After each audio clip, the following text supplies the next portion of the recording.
All right, so this is part two of our electric field class problems, and this is number 5 in our homework. And this is talking about a Ferris wheel with a big diameter. So we've got a radius here of 86.5 meters, and it's it held a bunch of cabins, and two cabins are positioned opposite each other. We want to know one cabin has an unbalanced charge, and it's covered up by my information. It's let's see, it's an unbalanced charge of 4.8 nanocoulombs, and so that is Q1 is 4.8 nanocoulombs, and the other cabin has a charge of 16 nanocoulombs.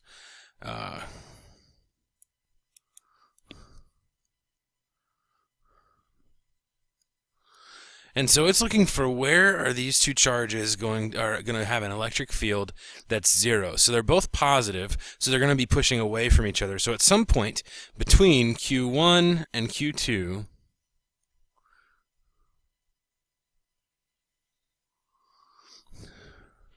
at some point here, we're going to have an electric field equals 0.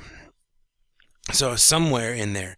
So what we have to do then is we have to figure out what those two things are. So this is that we have an electric field of 1, we have an electric field of 2, and that means that the electric field of 1 plus the electric field of 2 is equal to 0.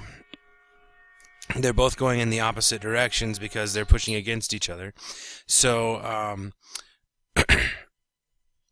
our electric field of net there. Okay, so now what we can do is we can actually then say if this one and this one are equal to 0, they're in opposite directions. If E1 and E2 are equal to 0, then that means they're opposite, and so that also means they're equal. So we can actually set E1 equal to E2. And so what we need to do then is we say that means that our radius of Q1 plus our radius of Q2 is equal to our total radius. And we'll say that's in the x direction. So we've got this information now. And so let's go ahead and set this up so that we can solve it. And so the way we do that is we set up our two charges. So this is KQ1 over R squared 1 equal to KQ2 over R squared 2. And so what we're going to end up doing, we can actually cancel out our k's because our k is on both sides. Anything that's on both sides of an equivalency like this, we can cancel out, which leaves us with a new equation. And so we end up also we can try to get the same things on both sides here. And so what we want to do is we want to find out what R2 is in terms of R1, and that comes from this formula over here. And so R2 is going to actually be Rx minus R1. So R2 is equal to Rx minus R1. And we know what Rx is. That's the 86.5. And so we can plug that one in over here. So we end up with Q1 over R1 squared equal to Q2 over Rx minus R1 quantity squared. And now all we have to do is solve for R1 because that's what we're trying to find. We're trying to find the distance from here to here where that E is 0. And so what we end up doing is we solve this and we have to isolate all of our squares and things like that. So if we square root the entire thing, we can then say that this is square root of Q1 over R1 equal to the square root of Q2 over Rx minus R1. And now we can cross multiply that. And if we cross multiply that, we end up with Rx minus R1 times the square root of Q1 equal to R1 times the square root of Q2. So this was a cross multiplication. And so now what we can end up doing is so we've got our equation here, our Rx minus R1 times the square root of Q1 equals to R1 times the square root of Q2. And I'm going to add a little bit more space down here. And so what we end up having to do then is solve for our R1. And the easiest way to do that is then to isolate that. So we end up saying that getting R1 on both sides of that, we actually have to distribute these two here. So we end up saying that Rx times the square root of Q1 minus R1 times the square root of Q1 equal to R1 times the square root of Q2. And now we can solve that for R1. So this becomes Rx the square root of Q1 equal to R1 the square root of Q1, or R1 square root of Q2 plus R1 the square root of Q1. And at this point, we can then redistribute these guys right here. And so these end up being Rx times the square root of Q1 equal to R1 times the square root of Q2 plus the square root of Q1. Add a little bit more space because this one's taking a little bit longer. And now we can then solve for R1. So we end up dividing both sides. So R to the X over Q1 divided by the square root of Q1 plus the square root of Q2. And that gives us R1. And all we have to do now is plug things in. So this becomes 85 or 86.5 meters times the square root of 4.8 nanocoulombs divided by the square root of 16 nanocoulombs plus the square root of 4.8 nanocoulombs. And now remember, these are quantities, so we can't just cancel those two out because this is a plus. So we have to go ahead and plug it all in, and we end up with that our distance of R1 is equal to 31 meters. Now that one was a little bit more complex. It had a little bit more calculation. Number 6 itself does have a little bit more calculation, so let's move on to that one. All right, so question number 6 should be one we're a little bit more familiar with at this point, and we should be a little more comfortable with it as well. So this one's got 3 charges, Q1, Q2, and Q3, and they're finding a point here that has an electric field. And so our length is 960 meters.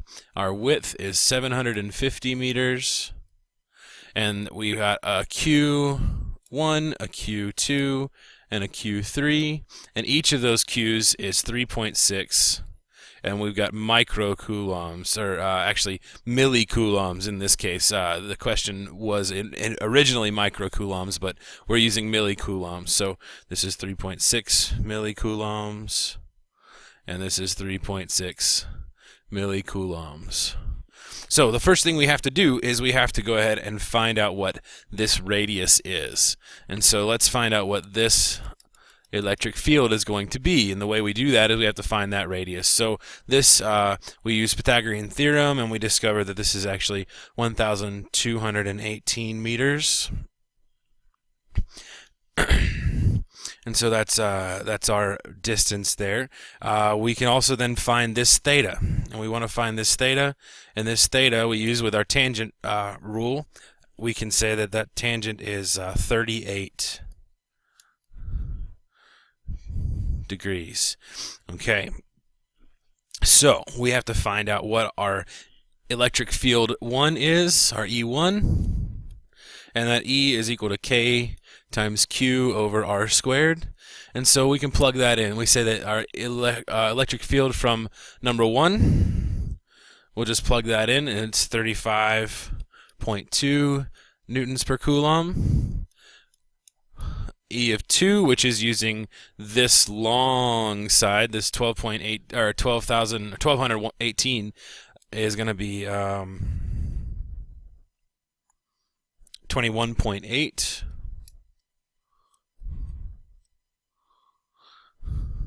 newtons per coulomb, and our electric field of number 3 is 57.6 newtons per coulomb. Now you might be thinking, wait a minute, why does our longest side have the smallest electric field? Well, the longest side is actually, it's the square of that radius, so the longer side is going to have a smaller electric field. It's based on proximity. We also should probably look at directions. All right, so let's think about directions for a second. Q1, the electric field of Q1 is going to be going to the right. The electric field of Q2 is going to be going this direction, and the electric field of Q3 is going to be going up. And so we know that our electric field of Q2 is going to be going up as well as right. So we need to be able to find those two vectors. So that's our next step. Our next step is to try to figure out what that's going to be. And the easiest way to do that is going to be to look at our picture. And so if we're going to draw a point at that at Q2, if we've got our Q2 and we've got our electric field and it's going this way and it's 21.8 newtons per coulomb, and it's going this way and it's going this way, and we know that this angle here is 38 degrees, we should be able to find each of those vectors. So the way we do that, to find our y, we use the sine. To find our x, we use cosine. That's why we always use this angle, the angle above the horizontal. It makes this side always cosine x, or the cosine of the hypotenuse. And this one always becomes the sine of theta. All right, multiplied by the hypotenuse. And so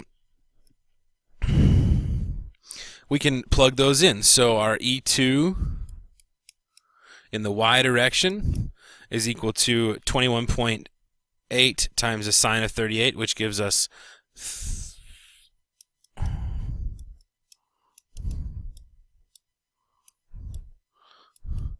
which is 13.4 newtons per coulomb. And now we could use Pythagorean theorem to find our then x, but we can also just use our cosine rule, and that way we don't have to do any square roots. And so we say that E2 in the x is equal to 21.8 times the cosine of 38, and that gives us 17.2 newtons per coulomb.